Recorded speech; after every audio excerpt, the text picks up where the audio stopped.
Hi అండి. అందరూ బాగున్నారా? నేను చాలా బాగున్నాను. మీ అందరికీ శ్రీరామనవమి శుభాకాంక్షలు. సీతారామ లక్ష్మణ వీరాంజనేయ ఆశీస్సులు మనందరిపై ఉండాలని మనస్ఫూర్తిగా అయితే కోరుకుంటున్నాను. ఈ గేట్ వచ్చేసి మా ఇంటి బయట ఎంట్రన్స్ గేట్ అనమాట. ఓం శ్రీ అని పసుపు కుంకుమతో రాసి బొట్లయితే పెట్టుకున్నాను. ఒక మామిడి మంట పెట్టానండి గేట్‌కి. ఈ ఎంట్రన్స్‌లో ఒక ముగ్గయితే పెట్టాలి. మా వాకిలి వచ్చేసి పెద్ద వాకిలండి. 4, 5 ముగ్గులైతే వేయాల్సి ఉంటది. ఆ ఎంట్రన్స్‌లో ఒక ముగ్గు, ఇక్కడ వచ్చేసరికి గుమ్మం దగ్గరలో ఒక ముగ్గయితే వేయాలి. ఇక్కడ చూసారా అరుగు మీద కూడా ముగ్గు పెట్టుకున్నాను. ఆ పండగకి ఈ అరుగులంతా కడిగేసుకోవాలండి. ఇంకా ప్రతి వారము వచ్చేసరికి గురువారం సాయంత్రం కడిగేస్తానండి. అరుగు కడిగి ఇలాగే ముగ్గులు పెట్టుకుంటానండి. ఇంకా మేము శనివారం, శుక్రవారం అలా పూజలు, దీపారాధన చేసుకుంటాం కాబట్టి నాకు ఒక అలవాటండి. ఇక్కడ వచ్చేసరికి మామిడి మంట పెట్టేసాను గుమ్మానికి. దేవుడి ఫోటోలకైతే లోపల దేవుడు మందిరంలో ఫోటోలకైతే మా వారే ఉదయాన్నే దేవుడి ఫోటోలకి బొట్లయితే పెట్టేశారండి. మామూలు రోజుల్లో ఇంట్లో చేసే పని ఒక ఎత్తయితే, పండగ రోజున చేసే పని ఇంకొక ఎత్తండి. ఇంకొంచెం పని ఎక్కువ ఉంటది కదా! మొత్తం కడుగుళ్ళు, స్టవ్ క్లీనింగ్‌లు ఇవన్నీ కూడా చాలా పనులుంటాయి కదా! ఇల్లు మాప్ పెట్టడాలు అవన్నీ కూడా. అలాగే నాకొచ్చేసరికి పనంతా చేసినంత సేపు ఏమనిపించదండి. పనంతా అయిపోయిన తర్వాత మొత్తం కంప్లీట్ అయిపోయాక ఏమైనా తిందామని చెప్పి కూర్చుంటే నాకింక నీరసం వచ్చేస్తది. ఏం తినాలనిపించదనమాట. మీలో ఎంతమందికి ఇలా అనిపిస్తదో కామెంట్ చేయండి. ఇక్కడొచ్చేసరికి కట్టెల పొయ్యి మీద వంట చేస్తున్నానండి. మనకి పులలు అవి ఉంటాయి మనకి. పుల్లలు దొరుకుతాయనమాట. కట్టెలుంటాయి నాకు. కట్టెలు అందుబాటులో ఉంటాయండి. కట్టెలకేమి కొదవలేదు. ఇంకా మనకి అసలు పూర్వం అయితే కట్టెల పొయ్యి మీద కదండీ వంట చేసేది. ఆ కట్టెల పొయ్యి మీద చేసుకుంటేనే మనకి ఆరోగ్యం అనమాట.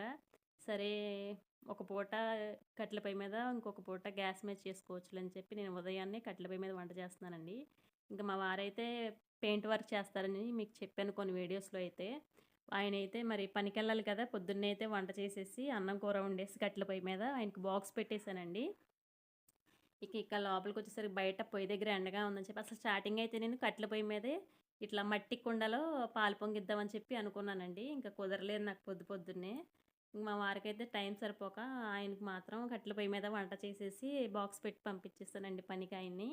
ఇంక నేనొచ్చేసరికి ఇంట్లో కిచెన్‌లో లోపల గ్యాస్ స్టవ్ మీదే పాలు పొంగిస్తున్నానండి.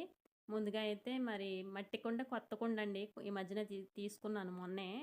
ఇంకా నేనైతే అసల మట్టి పాత్రలో పాలు పొంగిస్తున్నానండి. అసలు ఇదే ఫస్ట్ టైమ్ అండి నా పెళ్ళైన దగ్గర నుంచి మట్టి పాత్రలో వంట చేయటం అన్నది.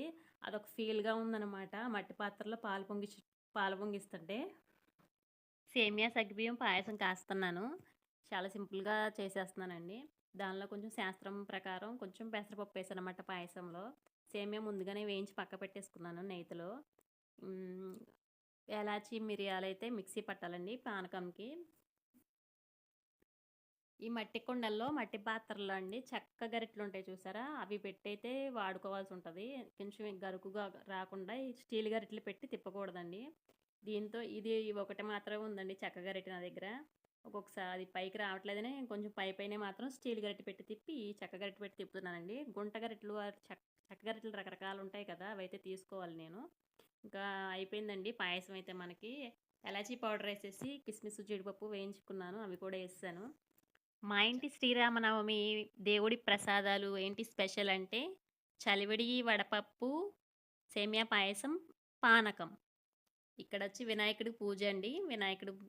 వినాయకుడు పూజ చేయాలి కదా! ఏ పండగొచ్చినా సరే, శుక్రవారం అయినా సరే. మా ఇంటి పూజ అయితే ఈ విధంగా కంప్లీట్ అయిపోయిందండి. అన్నట్టు మర్చిపోయాను మీకు చెప్పటం. ఇంతకీ శుక్రవారం పండగ రోజు కొబ్బరికాయ అయితే కొట్టలేదండి దేవుడి దగ్గర. అదొక ఫీల్ ఉందనమాట. ఎందుకనంటే కొబ్బరికాయలయితే ఉన్నాయండి. చెట్టుకాయలున్నయి. మా వారు తీయలేదండి. టైం సరిపోలేదు. ఆయన పనికెళ్ళాల్సుండి ఇంకా ఇంట్లో కొంచెం వాటర్ తీసుకురావటం, మామిడి మండలకెళ్ళటం, ఈ దేవుడి ఫోటోలకి బొట్లు పెట్టడం ఈటిలతో కొబ్బరికాయ పీస్ తీయటం ఆయనే మర్చిపోయారు. నేను చెప్పలేదు మర్చిపోయాను. సరే నేనే తీద్దామని చెప్పి కొబ్బరికాయ పట్టుకుని తీస్తుంటే ఎండిపోయిందండి బాగా కాయ. కుస్తీలు పడుతుంటే రావట్లేదు. సరే ఇంకొక రోజు కొట్టొచ్చులే అని చెప్పి ఈ నైవేద్యాలు పెట్టి దండం పెట్టేసుకున్నానండి మనస్ఫూర్తిగా అయితే దేవుడికి. ఇంకా ఇక్కడ దేవుడు మందిరం దగ్గర సాంబ్రాణి ధూపం ఇచ్చేసి ఇంకా మాది డబుల్ బెడ్‌రూమ్ కిచెను, హాల్ అండి. అన్ని గదుల్లో అయితే సాంబ్రాణి ధూపం వేసేస్తున్నాను. పూజంతా కంప్లీట్ అయిపోయిన తర్వాత. ప్రతి శుక్రవారం, మంగళవారం సాంబ్రాణి ధూపం ఇంట్లో యేసుకుంటే చాలా మంచిదండి. నెగెటివ్ ఎనర్జీస్ ఏమన్నా ఉంటే బయటికి పోతాయనమాట. అదొక నమ్మకం. నా పూజ అయ్యేసరికి పావు తక్కువ 12 అయిందండి. నాకైతే కొంచెం నీరసం వచ్చేసింది. ఇంకా పానకం తాగి కుండ పాయసం తిన్నానండి. అద్భుతంగా ఉంది. అద్దిరిపోయింది. వీడియో నచ్చితే subscribe, like, share, comments. Thanks for watching. Bye అండి.